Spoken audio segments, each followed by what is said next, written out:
Hello, hello. Welcome back to Let's Talk Entertainment News. It has been a little while since I've done any movie news stories, but I did find a story I wanted to talk about briefly this morning. Beetlejuice 3. It seemed like it was on, and now it seems like it may not be on, or if it is on, it may be without some key players. So we're going to talk about that in just a moment. But before we do, just a reminder, if you want to join us in the comment section, all we ask is be kind. The world is a mean, nasty place, and there's no reason why we need to bring any of that nonsense here. This is a place where everybody can share their opinion as long as they can be respectful. All right then, Beetlejuice 3 update is bad news for Tim Burton fans, and I'm one of them.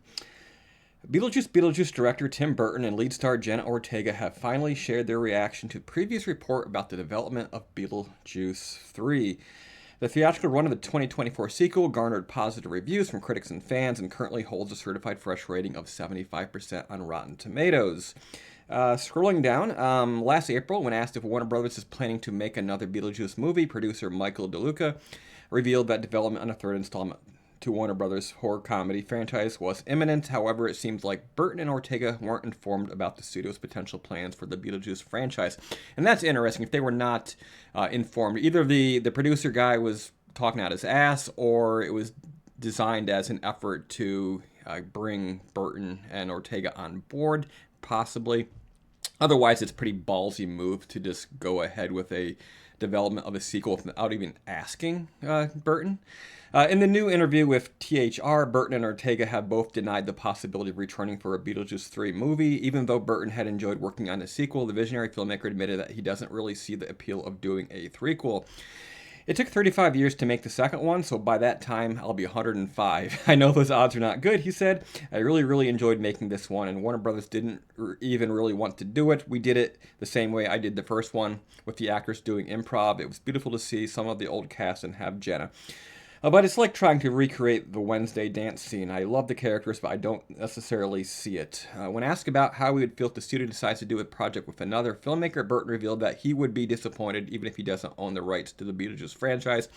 He doesn't own them, per se, not in a legal sense, but everybody knows sort of like creative ownership, and he certainly has the creative ownership of this, so it's going to be hard to sell this product, whatever it may be, if it ever happens, without Burton. That's my thought, at least. Burton added, I feel very proprietary about everything. See, he feels like he owns it. I do. Even if I don't, it's called being an artist for that matter, but even if I don't own the characters, when they did the Beetlejuice Broadway musical, I got pissed. Meanwhile, Ortega isn't willing to reprise her role as Astrid without Burton, who is also working with her on the popular Netflix series Wednesday. I would never. I also think anybody would be really wrong to get behind that project without him involved. What is it? Is it what it is because of Tim? Or it is what it is because of Tim. There's no other film you can compare Beetlejuice to, so why would you do that? That would be a total disrespect. So here's my thought on the matter. I don't necessarily know if they're actually really planning on doing another film. My guess is that without Burton, it's more likely that they use the property in some other way, probably bring it straight to streaming, perhaps a show, something like that. I think that's a lot more likely than trying to sell fans on a Beetlejuice without Burton. It's unlikely, in my opinion, that without Burton, that Michael Keaton would agree to reprise his role. Therefore, I don't think they really have anything without, let's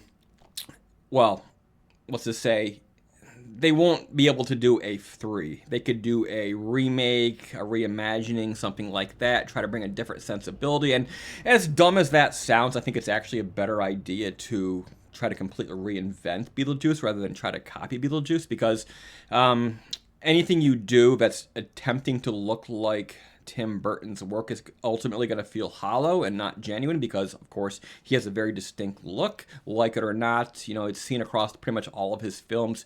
Pretty much anytime you watch a Burton film, you can tell that it's a Burton film. So I think it would be suicide to try and recreate that without him. But what do you think? I love the first one. It's classic. I own it on 4K. It's beautiful in that format. I have not seen Beetlejuice, but a lot of people did like that, and it was sort of a surprise. I had this weird memory for years. What do they call it? The Mandela effect. where I actually thought there was a sequel, but it seemed to me like one of those sequels that sort of got buried, and it's like you couldn't find it. It was always out of print, some discrepancies, some weirdness going on with their rights, maybe. And it was always like, yeah, I love that first one. Whatever happened to that second one?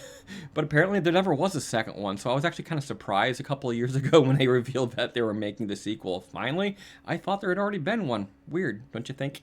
But there you go. Let us know what you think in the comment section. Until next time, keep it creepy.